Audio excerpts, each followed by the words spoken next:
dia, meus queridos e amados irmãos. Chegamos aqui para mais uma ministração da nossa escola dominical.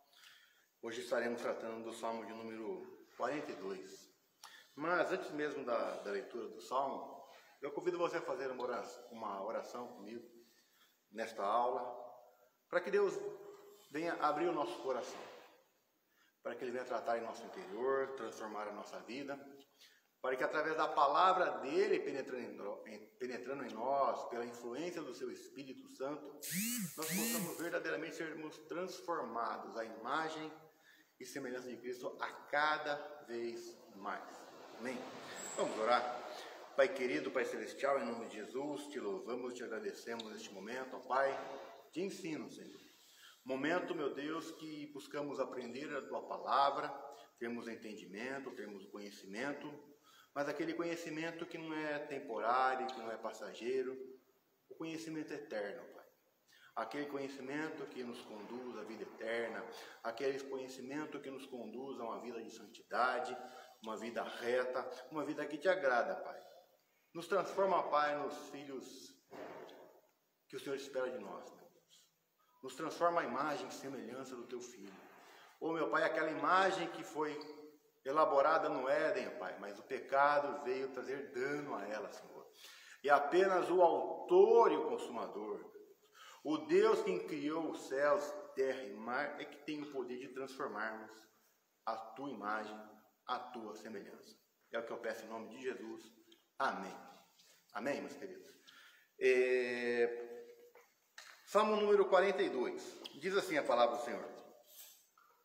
Como suspira a corça pelas correntes das águas, assim por Ti, ó Deus, suspira a minha alma. A minha alma tem sede de Deus, do Deus vivo. Quando irei e me verei perante a Tua face, ó Deus? Ó, perante a face de Deus? As minhas lágrimas me têm sido meu alimento, dia e noite.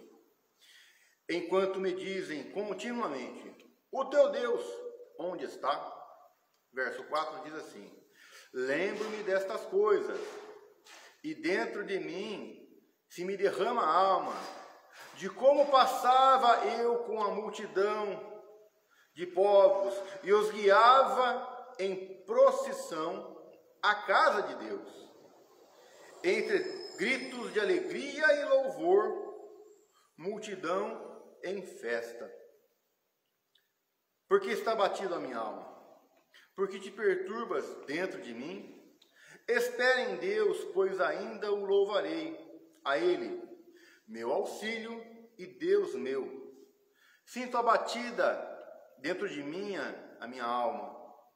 Lembro-me, portanto, de Ti nas terras do Jordão, e no monte Hermon, e no outeiro de Mizar. Um abismo chama outro abismo, ao fragor das Tuas catadupas. Todas as Tuas ondas e vagas passam sobre mim. Contudo, ó Senhor, durante o dia me concede a Tua misericórdia, e à noite comigo está o Seu cântico. Uma oração ao Deus da minha vida. Digo a Deus, minha rocha, por que te olvidaste de mim? Porque hei de andar eu, lamentando sobre a opressão dos meus inimigos? Esmigalham-se-me os ossos, quando meus adversários me insultam, dizendo, o teu Deus onde está? Porque está abatida, ó minha alma? Porque te perturbas dentro de mim? Espere em Deus, pois ainda o louvarei, a Ele, meu auxílio e Deus meu. Amém? É um salmo muito bonito, muito profundo, que normalmente nós costumamos decorar apenas o versículo número 1 deste salmo. O verso 1 diz assim, como suspira a corça pelas correntes das águas, assim por Ti, ó Deus, suspira a minha alma. E o que está sendo falado aqui neste momento? Está sendo falado que eu tenho um desejo, eu tenho um anseio, eu tenho uma necessidade de buscar Deus. Algo que eu anseio, algo que eu suspiro, algo que eu almejo, é algo que eu desejo. E esse desejo é Deus. Porém, esse salmo é um salmo que ele fala muito aos nossos corações, não só no verso 2, mas se você continuar seguindo o salmo, ele não é um salmo de alegria, mas ele é um salmo de lamento. Uma vez ouvindo o pastor Jorge Vale pregando sobre esse salmo, ele fala que é o salmo do soldado ferido. E você já vai entender por que ele fala dessa forma. Ele diz: a minha alma tem sede de Deus, do Deus vivo. Quando irei e me verei perante a tua face? Veja bem, o salmista tem sede. A nossa sede, podemos dizer que ela é a sede, a fome, o frio, é um mecanismo de defesa do nosso corpo. Se você tem sede é porque seu organismo tem falta de água. Se você tem fome é porque seu organismo tem falta do alimento. Se você tem frio é porque tem falta de calor. Então, alguns sentimentos, algumas necessidades que nós temos, elas são necessidades que fazem com que o nosso corpo tenha alguns termômetros, alguns indicadores que ele vai estar falando o que está acontecendo com a nossa vida. Então, se temos sede, é porque está havendo falta. Se demos fome, é porque está havendo falta. Precisamos de alguma coisa para suprir isso. E o que supre isso, no caso do salmista, é Deus. Aqui você entende porque é um salmo de lamento, quando você olha atenta para o verso número 3. As minhas lágrimas têm sido o meu alimento, dia e noite, enquanto me dizem continuamente: o teu Deus, aonde está? Então você percebe que as minhas lágrimas, o meu choro, a minha angústia, é o que tem me alimentado nas palavras do salmista. Por quê? Alguma coisa não está como deveria estar. Então, a corça anseia pelas correntes das águas, o desejo da corça pelas correntes das águas, assim como a corça, assim é ele por Deus. E a alma dele tem sede de Deus.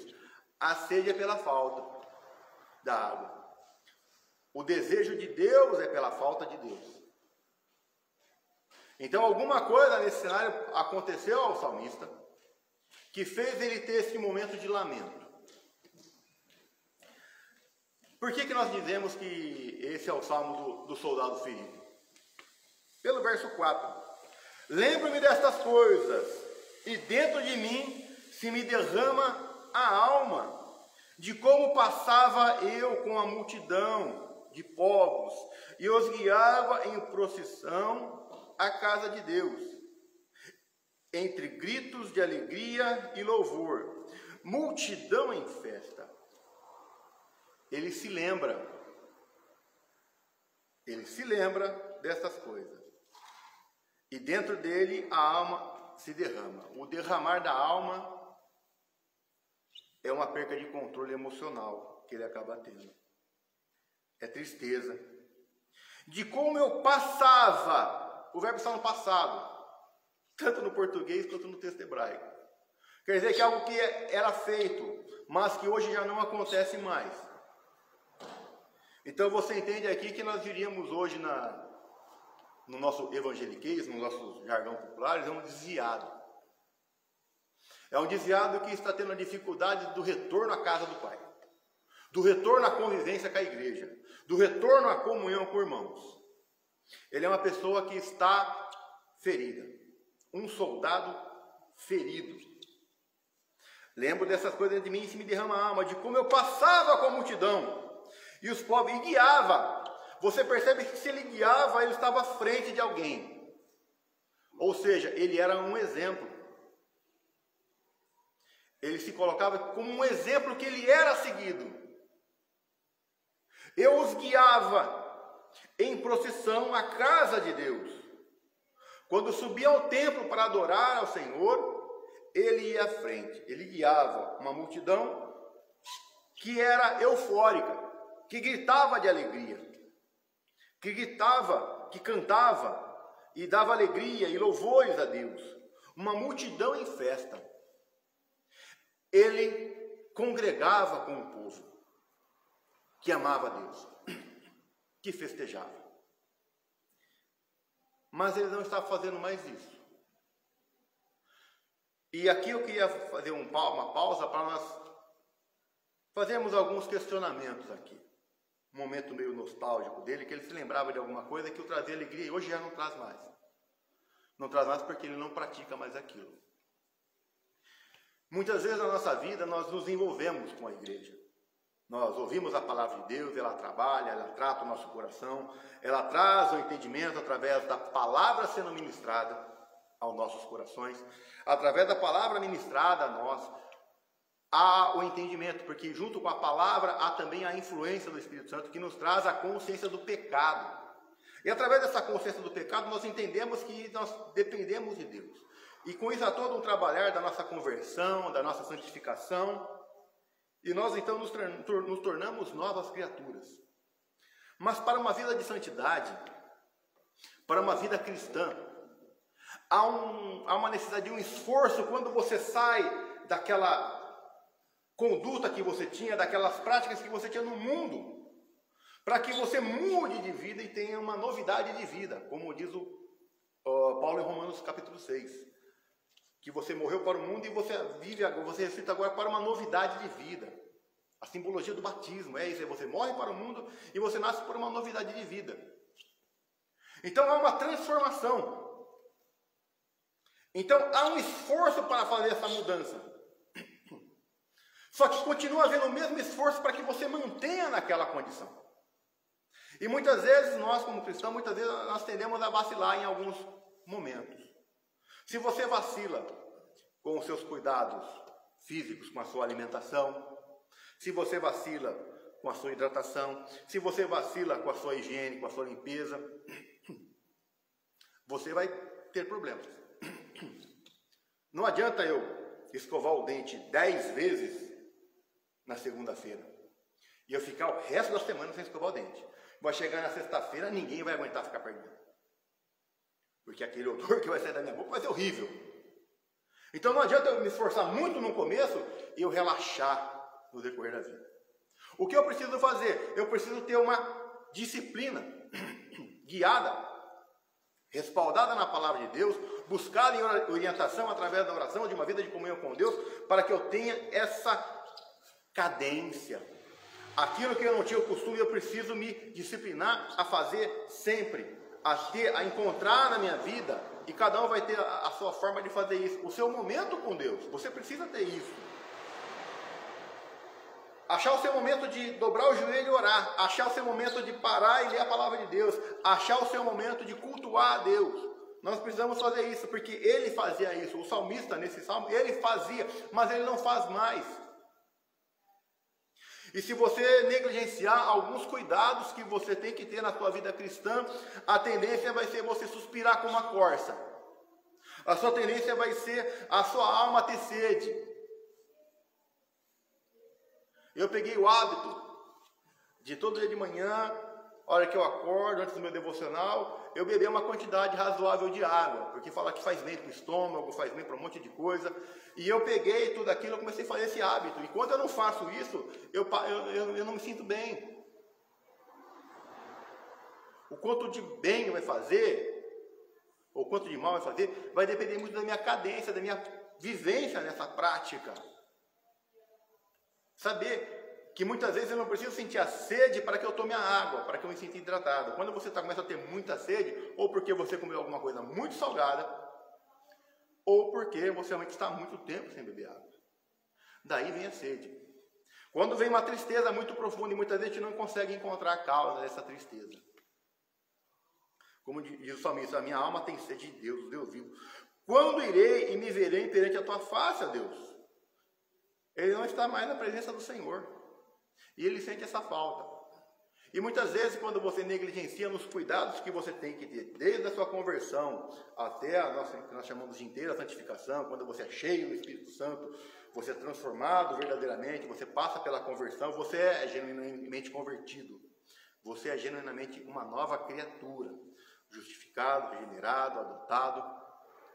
Mas entre a nossa conversão e um progresso na fé, há um tempo.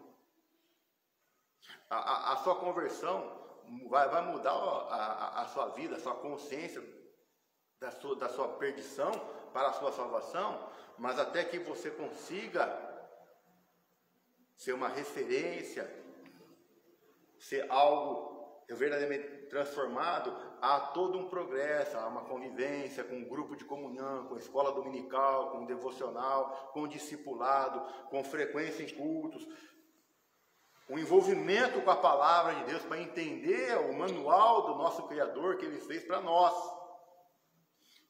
Tudo tem o seu manual. Você compra um carro, tem um manual. Você compra um computador, tem um manual. Você vai mexer com algum tipo de programa, você tem algum livro, alguma forma didática de você aprender a mexer com aquilo. E o manual do crente, a nossa regra de fé e prática é a palavra de Deus. Então você precisa ter um envolvimento, um aprendizado com isso. E se você negligencia não só na questão do aprendizado, mas na prática disso, a tendência vai ter situações na nossa vida que vai trazer novamente o pecado. E a tendência vai ser você voltar para aquela velha criatura, para aquilo que você fazia, aquilo que dava prazer para a tua carne, mas hoje traz tristeza para a alma, caso você não esteja mais no caminho do Senhor. Ou caso você conheça alguém que não esteja, que você tenha essa sabedoria de levar essas palavras até essa pessoa. Mais uma vez o verso 4. Lembro-me dessas coisas, e dentro de mim se me derrama a alma de como eu passava em comunhão com a multidão dos povos, e os guiava em procissão à casa de Deus, em grito de alegria, em multidão em festa. Verso 5 diz: por que estás abatido a minha alma? Por que te perturbas dentro de mim? Espera em Deus, pois ainda o louvarei, Ele, meu auxílio e Deus meu. Ele se questiona: por que a minha alma está abatida, está derrubada? Por que eu estou triste? Espere em Deus. Nós devemos aprender que tem situações na nossa vida que nós nos ferimos, que nós nos machucamos, mas a gente tem que aprender que temos que ter uma retomada. E muitas vezes a gente não sabe o que fazer. Por várias vezes eu converso com algumas pessoas que muitas vezes acabam ficando perdidas, não sabem o que fazem, não sabem que decisão tomar. O que eu faço agora? Faço isso, eu faço aquilo, volto, fico, saio, entro, o que eu faço? Qual que é a melhor ação a ser tomada? E eu digo para você, se você não sabe o que fazer, a melhor coisa que você faz é não fazer nada. Por quê? Porque a paz de Deus é o árbitro do teu coração. Se você espera em Deus, se você aguarda em Deus, se você lê a palavra, se você ora, se você busca em Deus uma solução, entenda que num dado momento Deus vai dar a solução para você. Há coisas que são inevitáveis, que você tem que fazer, e você não pode esperar. Mas tem certas decisões que, quando há dúvida, o melhor é você questionar mesmo a Deus. E é melhor que você questione mais antes da ação do que você tome uma ação precipitada e erre. Tem base bíblica para isso, pastor? Vamos pegar o caso de Gideão. Ele estava num lagar malhando trigo. Ele já estava fazendo a coisa certa, porém no lugar errado. Por quê? Porque ele estava num momento de crise, de perseguição, de dominação de outro povo. E aparece um anjo e fala com ele: Gideão, vai nessa força. E Gideão questiona: como que eu vou saber que sou eu? Então, ele faz o questionamento, o famoso questionamento do novelo de lã. É Deus que quer que eu faça isso? É. Então eu vou botar um novelo de lã aqui e vou voltar aqui amanhã. Eu quero ver o novelo molhado e tudo em volta seco. Ele foi e voltou e viu o novelo molhado e tudo em volta seco. Mas Gideão insiste: não fica bravo comigo, mas eu ainda quero mais um sinal. Eu quero deixar o novelo de lã aqui, e amanhã eu quero ver o novelo seco e em volta tudo molhado. Ele foi, quando ele voltou, ele viu. Aí ele entendeu. É melhor você questionar mais, é melhor você perguntar mais do que você agir de forma precipitada. Eclesiastes 4:5, eu gosto muito desse versículo. Aquele que guarda o mandamento não experimenta nenhum mal, e o coração sábio vai discernir o tempo e o modo. Quer dizer, a gente pode até saber o que fazer, mas se não sabe a hora de fazer, você faz errado. Você pode até saber o momento de fazer, mas na hora você não sabe o que fazer, vai dar errado do mesmo jeito. Vai ser aquela lambança. Então, é o buscar em Deus, é o se fortalecer em Deus e o esperar o momento certo. Como é que eu vou saber? Deus vai colocar paz. É a paz que Deus vai dar para você, vai ser o árbitro do seu coração. Está em paz? Não. Então, porque tudo aquilo que você faz na direção de Deus, você faz em paz. Você faz em paz. Verso 6, sinto abatida dentro de mim a minha alma. Lembro-me, portanto, de ti, nas terras do Jordão, e no monte Hermon, e no outeiro de Mizar. Ele faz um lamento. Sinto abatida, minha alma dentro de ti. Ele fala pelos lugares onde frequentava, onde ele passava, naquele convívio com a multidão. Aí o famoso verso número 7. Que nós não podemos ficar sempre apenas na parte A dele. Ele tem todo um contexto para que você entenda o verso número 7. Um abismo chama outro abismo. Ao fragor das tuas catadupas, todas as suas ondas e vagas passam sobre mim. Como é que eu vou entender isso, pastor? Um abismo chama outro abismo. Alguns costumam dizer que um pecado chama outro pecado. Ou uma situação encadeia outra situação. Se eu tenho um problema aqui, eu tenho que entender que eu tenho que resolver esse problema. Mas muitas vezes eu posso fazer uma maquiagem na situação e falar que não é bem aquilo. Quanto mais você coloca maquiagem nas coisas, mais há a falta de sinceridade na nossa vida. É o conceito do sincero. Sincero. Quando se fazia os vasos antigamente, o que eles faziam? Depois que eles faziam, pisavam o barro, fazia toda aquela mistura com palha, todo aquele preparo que tinha para preparar o barro para fazer o vaso. Que todo o preparo depende a aplicação do barro, do vaso, tem todo um preparo diferenciado para o barro, tempo de curtição, um monte de coisa que tem que fazer. Mas depois que o barro está preparado, que você faz o vaso vai para o forno. Por quê? Porque ele tem que secar. E muitas vezes quando o barro seca, surgem algumas trincas no barro, no vaso. E como é que o pessoal faz? O pessoal pegava uma lixa, lixava, pegava aquele pó e misturava aquele pó com cera.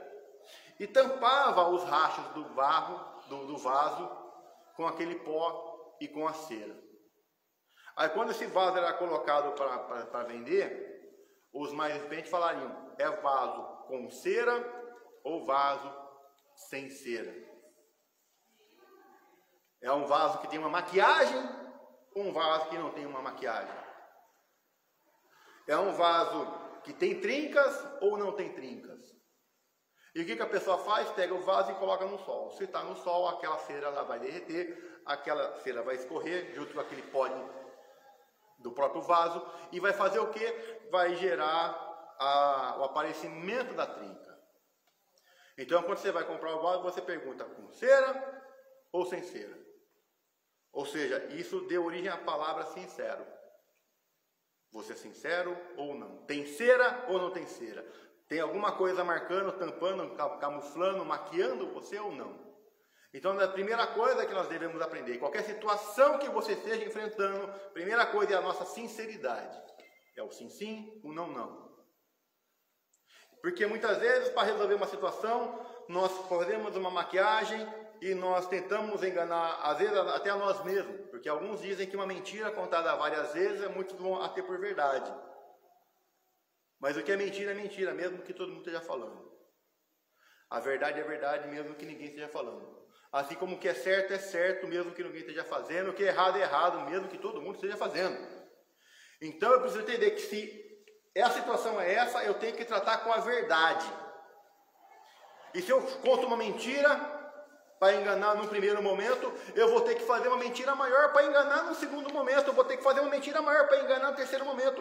E quando é revelada a verdade, você percebe que cada vez você cavou um buraco maior. Por isso que um abismo vai chamar outro abismo. Então, ou nós devemos lidar sempre com a sinceridade, com a verdade, com aquilo que é certo. Você sabe o que fazer? Não, não sei, por isso que eu não fiz nada. Olha, eu tentei fazer. Então, sempre que você assume a verdade, você assume a situação como responsabilidade sua, traz no peito, eu sei o que fazer, podem chamar você de qualquer coisa, de incompetente, do que for. Nunca vou te chamar de mentiroso. Porque o pai da mentira é o diabo. Então, eu lido com qualquer situação adversa, sempre agindo com a verdade, com aquilo que é certo, com aquilo que é reto. Sempre que eu tento fazer algum jeitinho para resolver o problema que não seja da forma certa, da forma transparente, da forma real, eu estou cavando um buraco. E para tampar aquele buraco, eu vou fazer um outro buraco. Por isso que um abismo sempre chama outro abismo. Aí vem a segunda parte do Salmo, que diz: ao fragor das suas catadupas, todas as suas ondas e vagas passam sobre mim. O que é catadupa? É queda d'água, a famosa cachoeira. Sempre que algo é lançado nas correntezas da água, o que está na correnteza da água sempre perde o controle. Você não consegue nadar. Dependendo a condição da água, a corrente da água, você não consegue nadar. Alguém tem que te socorrer, porque você vai tentar fazer força, nadar contra a maré, e você vai ter sempre dificuldades com isso. E quando você vai para a queda d'água, aquela água você cai ou se você passa por baixo da queda d'água, aquilo te afunda e cada vez te afunda mais, porque sempre que a água afunda, o que está à volta dela afunda junto com ela, e ao som da sua queda você acaba sendo cada vez mais oprimido e prensado pela água que cai. Você vai estar sempre cada vez mais numa situação mais complicada.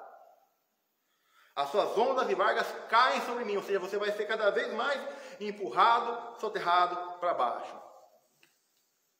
Por isso que a falta de sinceridade, a mentira, o engano, o erro, a falta de transparência, são abismos que nós mesmos cavamos para nós cair dentro dele.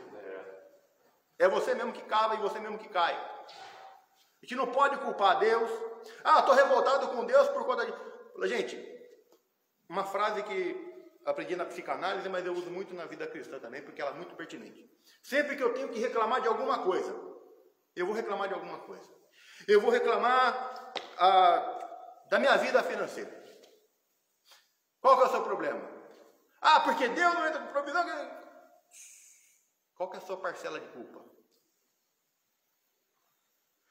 Olha, eu comprei, eu gastei, eu fiz. Então foi você que fez, não foi Deus. Ah, mas fui pela fé. Amigão, quando a gente fala de fé, tem que tomar cuidado, porque a fé é racional. Deus veio sobre a sua necessidade, não a sua vaidade. O meu Deus, segundo a sua riqueza, sobre todas as suas necessidades. É necessidade? É necessidade. Precisa de um carro? Amém. Deus vai te ajudar a que você tenha um carro. Um Fusquinha é um carro, um Ninho é um carro, um Corsinha é um carro. Ah, mas uma Ferrari também. Sim, uma Ferrari é um carro. É verdade.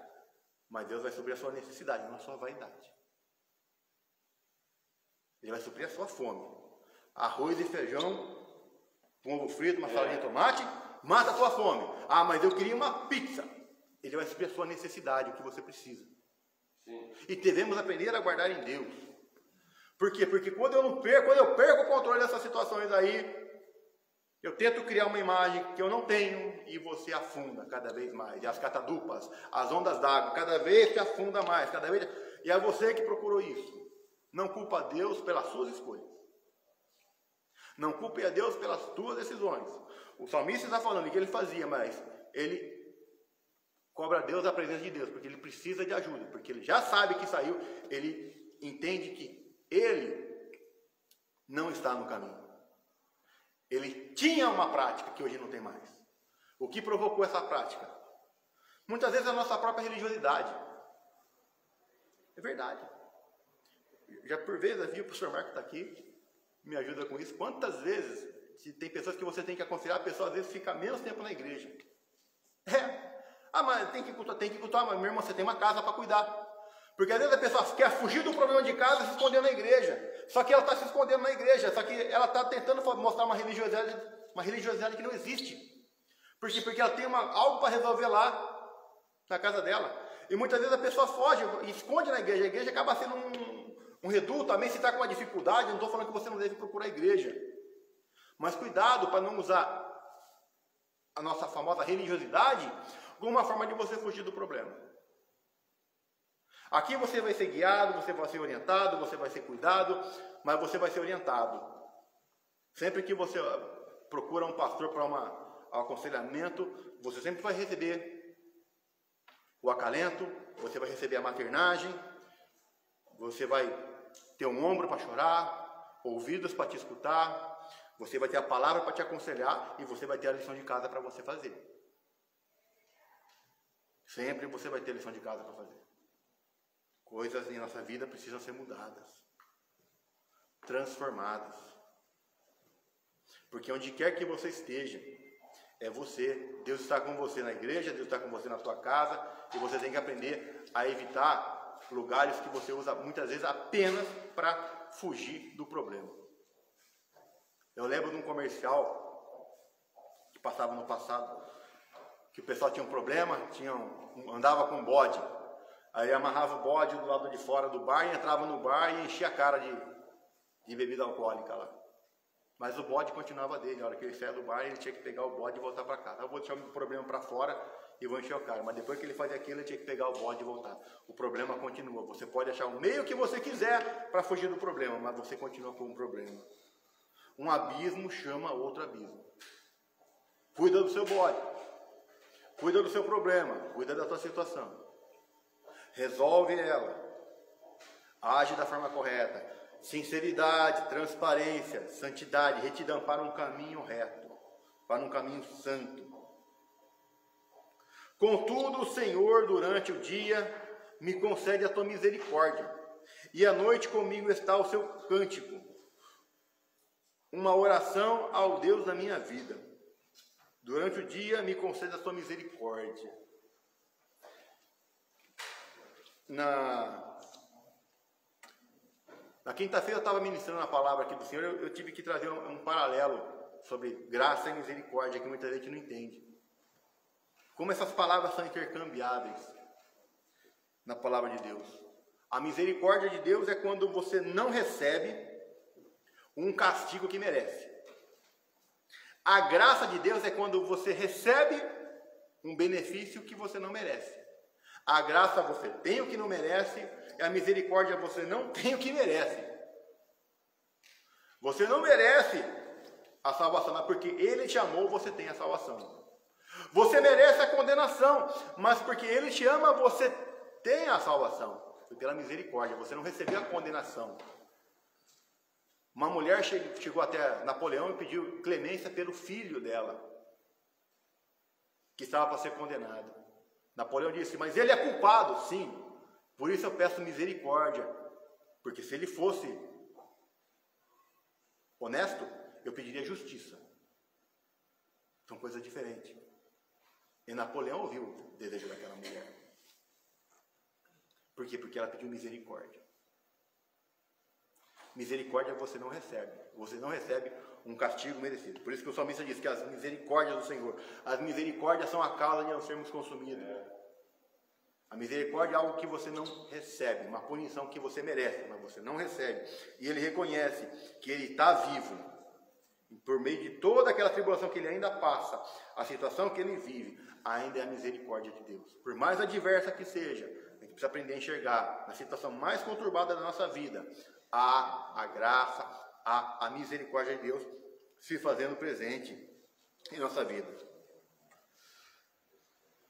Verso 9 diz assim, digo a Deus, minha rocha, por que te olvidaste de mim? Por que hei de andar eu lamentando sob a opressão dos meus inimigos? Ele reconhece que Deus é uma rocha, algo que não se abala. A rocha é algo que tem firmeza, onde ela cai, ela fica. Você não tira ela, você não move ela. Na rocha tem estabilidade. Sempre que você ouve a palavra rocha na palavra de Deus, ela vai ter esse contexto de estabilidade, algo que você consiga ter firmeza sobre ela. Não é a diferença do que o pastor Marco pregou semana passada, do andar no barro e o andar sobre a rocha, sobre a pedra, um chão sólido. A diferença entre as duas coisas. Rocha você tem estabilidade. E seus inimigos estão à tua volta, sempre questionando, cadê o seu Deus? Cadê o seu Deus? Cadê o seu Deus? Por quê? Porque havia uma prática, quem te via uma vez na vida cristã, seguindo o caminho do Senhor, hoje te vê caído, nós devemos entender que nós somos a Bíblia, nós somos a vida de Cristo sendo apresentada para as pessoas que não conhecem a Deus. Então, muitas vezes, a nossa pregação do dia a dia não é aquilo que está da nossa boca, mas é o comportamento que eles enxergam em nós. Uma vez eu estava aqui na escola dominical dando uma aula, e uma moça, não cristã, ela parou no meio da aula e falou, pastor, eu entendo tudo o que você fala, mas eu não sou crente. E trabalho com um monte de mulheres crentes. E desculpa, pastor, mas para ser crente como aquelas mulheres são, eu prefiro ser como eu sou. Porque o testemunho estava falando mais alto do que a palavra que elas falavam. Aí foi a orientação que eu dei para a moça. Nem todo aquilo que diz Senhor, Senhor, herdará o reino de Deus. Não é o que você fala de Deus, mas o que você vive daquilo que você tem da palavra de Deus. Que essa palavra fique guardada no seu coração. Estão lendo a tua vida, não só ouvindo as suas palavras. É verdade. Quando eu estava na China, eu passei por uma situação muito parecida com essa. O pessoal começou a falar do que podia, não podia, devia, não devia, coisa e tal. Ah, mas aqui não tem ninguém vendo, você não tem ninguém na igreja, sua esposa não está aqui. Mas quem disse que eu estou preocupado com o meu pastor? Quem disse que eu estou preocupado com a minha esposa? Nenhum dos dois tem céu para dar para mim. Quem tem céu para dar para mim é Jesus Cristo. E Ele está olhando para mim. Agora eu falo para você, meu irmão, o que fez aquele comentário comigo. Se eu pego e faço alguma coisa errada, o que eu falo da parte de Deus para você, você ia dar ouvido ou não? Ele olhou para mim assim e falou, não. Então, está aí um motivo para que você seja ouvido. Ah, ninguém está vendo. Os olhos do Senhor estão em todas as partes, contemplando os bons e os maus. Não fica querendo viver de imagem do que os outros vão pensar de você. Ninguém que convive com você tem céu para dar para você. Quem tem céu para te dar é Jesus. Se você tem que se preocupar com a opinião de alguém, se preocupe com o que Jesus tem para você, o que Ele pensa de você. Ele é o Salvador, não o mundo. Esmigalham-se meus ossos quando os meus adversários me insultam, dizendo, teu Deus, onde está? Sempre que você vê a palavra osso na Bíblia, ela vai ter um sentido de estrutura. Nossa carne, ela é mole. Se você não tem osso, você não tem estrutura. Eu lembro uma vez assistindo uma palestra sobre embriologia, fala sobre desenvolvimento embrionário. Então há vários problemas que podem causar numa criança, enquanto ainda está no ventre materno, tanto emocional quanto físico. E teve uma mãe que ela tomou sempre um medicamento para evitar a dor, alguns incômodos que ela tinha. Não me recordo se era aspirina, qual era o medicamento, mas o medicamento que ela tomou de uma forma constante durante toda a gravidez, que fez com que a criança nascesse sem cálcio algum. Uma criança nasceu sem ossos. Viveu poucas horas e morreu, porque ela era praticamente um saco d'água. Osso é estrutura. Quando fala esmigalha-se meus ossos, quer dizer, você perdeu a sua estrutura. Você não consegue parar em pé. Fisicamente, moralmente, espiritualmente, familiarmente, profissionalmente, quando você fala osso, é estrutura. É o que te deixa em pé. Não é o músculo, é o meu osso que dá estrutura para mim. O músculo envolve essa carne, mas quando fala de osso, fala de quando quebra um osso, você não consegue usar aquele membro. Quebra uma perna, você vai ficar sentado, ou vai usar uma muleta. Então, esmigalha-se meus ossos, quando os meus adversários dizem, cadê o teu Deus? Porque você está sem estrutura. Cadê o teu Deus na sua dificuldade? Cadê o teu Deus quando você está orando pela tua causa? Cadê o teu Deus quando está naquela situação? A resposta nossa deveria ser, ele está onde ele sempre esteve, no trono, mas atentando para nós. Porque muitas vezes a culpa que nós sempre colocamos em Deus, voltando à frase da psicanálise, qual a sua parcela de culpa dentro daquilo que você mesmo reclama? O que você provocou para ter a sua queixa? Não o que os outros fizeram, mas a nossa parcela de culpa nisso tudo. E o teu Deus onde está? Aí o verso 11, o último versículo, diz assim: por que estás abatida, ó minha alma? Por que te perturbas dentro de mim? Espere em Deus, pois ainda o louvarei. A Ele, Deus meu, auxílio meu auxílio, meu Deus. Espera em Deus. De novo, ele está repetindo aquilo que foi falado um pouco mais acima. Por que estás abatida, minha alma? Ele repete. Por que está abatida? Por que te perturbas dentro de mim? Espera em Deus. Segue a orientação divina. Retomando aquilo que foi falado alguns momentos atrás. Não sabe o que fazer. Melhor coisa a se fazer é não fazer nada. Lembra de novo do exemplo de Gideão. Ele questionou mais vezes antes de tomar uma atitude. É mais saudável questionar mais vezes antes de fazer do que fazer sem pensar. Mas eu vou pela fé. O provérbio diz: eu, a sabedoria, habito com a prudência. Eu, a sabedoria, habito com a prudência. Não com a impulsividade.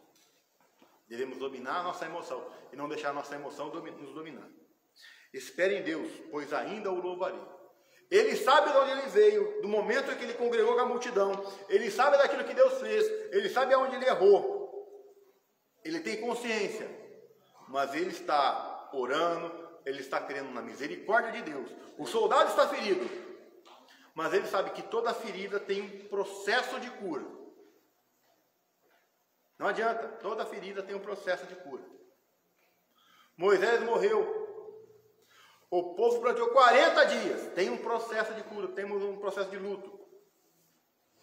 A igreja nesse momento passa por um processo de luto. Perdemos o irmão essa semana, o irmão Márcio Nunes. Tristeza, porque era um amigo fantástico. E não adianta, a esposa sofre, as filhas sofrem, os irmãos, as irmãs, os parentes, os amigos sofrem. E há um processo de cura. Conversando com a filha dele, eu expliquei que ela teve presente quando eu perdi meu pai. Eu lembro de cada abraço que eu ganhei no funeral dele. Eu lembro de cada visita, o momento de cada uma daquelas pessoas. Aquilo foi um momento pedagógico. Foi sofrido, foi triste. Eu vim aqui conversar com o pastor Marco Antônio e chorava com ele aqui também. É o processo. Hoje ainda o coração aperta, ainda há tristeza. Mas a graça de Deus nos ensina a conviver com aquilo. Toda ferida tem um processo de cura. Tudo aquilo que machucou você, o soldado está ferido, mas vai ser curado. Está machucado, vai sarar. E muitas vezes Deus permite a ferida, muitas vezes Deus faz a ferida. Oséias diz que ele faz a ferida e a sarará, para que você aprenda que Ele é um Deus que controla, Ele é um Deus que governa. Como você participa disso, é através da tua comunhão com Ele. Senão você vai ser a corça que o Salmo cita, que anseia pela água, tem sede. Por quê? Porque está em falta. Precisa de Deus. Precisa do acalento de Deus. Precisa do cuidado de Deus. Precisa ouvir a Deus. E Deus é um Deus reto. Deus é um Deus justo. Deus é um Deus misericordioso. Ele é um Deus gracioso. É um Deus que vai cuidar de você, vai te abençoar e vai te curar. E vai trazer novamente a alegria. Quando nós formos usar o Salmo 51, trazer de volta a alegria da salvação. Tristeza, sono, dor, sede, fome. São termômetros. Assim que você está dirigindo o carro. Está na reserva, precisa abastecer o carro. Estou muito triste, o que está acontecendo? É um indicativo. Essas coisas que acontecem são um indicativo. Estou com sede, está faltando água. Estou com fome, está faltando alimento. Estou com sono, precisa de descanso. Então tudo isso é indicativo. Que alguma coisa está faltando. Ou está para acabar. Então, atenta para a palavra de Deus. Ela é nossa regra de fé e prática. Atenta para ela e tenha certeza que espere em Deus e Ele está ouvindo. Amém. Não no teu momento, não o que você quer. Encerro aqui com as palavras que meu professor de Kung Fu, que foi um dos que mais me evangelizou, falava para mim. Para claro de Kung Fu. Tem coisas que Deus só vai dar para você depois que você aprender. Mas tem coisas que Deus vai dar para você só para você aprender. Então, se tem um momento que Deus deu para você de dor, de tristeza, alguma coisa você está aprendendo com Ele. A depender do Senhor. E você vai aprender a valorizar a alegria depois que você passou pelo aprendizado da tristeza. Amém? Deus abençoe você, fica na paz e vamos orar encerrando esta aula. Pai querido, Pai celestial, em nome de Jesus, te agradeço pelo privilégio de estarmos aqui nesse envolvimento com a Tua Palavra, Senhor. É a Tua Palavra que traz vida, a Tua Palavra que traz graça, a Tua Palavra que traz entendimento, meu Deus. Mas, Senhor, sabemos que ela foi no passado inspirada pelos Teus servos, meu Deus, através do Teu Espírito Santo, para que ela chegasse até nós, meu Deus. E que nós aprendamos a valorizar cada porção dela que é ministrada aos nossos corações. Nos ensina, meu Deus, a sermos os filhos que Te agradam, aqueles que ouvem a Tua Palavra, que andam em Teus preceitos, que andam em Teus caminhos e vivem a Tua vontade, Pai. Visita cada coração, cada vida, meu Deus, traz acalento, traz graça, traz força, traz a paz, meu Deus, que excede todo entendimento. E nos ensina a vivermos a plenitude da Tua vontade. Meu Pai, eu peço por cada um, por cada soldado ferido neste momento. Ó, Pai, que eles esperem no Senhor, que eles busquem a Tua face, que eles retomem, meu Deus, a saúde física, a saúde emocional e a saúde espiritual, Pai. A comunhão com o Senhor, meu Deus. Que eles voltem à alegria da salvação, meu Deus. Amém. E voltem, meu Deus, a serem aqueles filhos que Te agradam, Pai. Entra, meu Deus, com provisão em suas vidas, meu Pai. Entra em provisão, meu Deus, com a sua mente, com a sua família, com a Tua graça, meu Pai. Com as suas dificuldades e necessidades. E abençoa guiando em nome de Jesus. Amém. Amém. Deus te abençoe. Um ótimo domingo para você.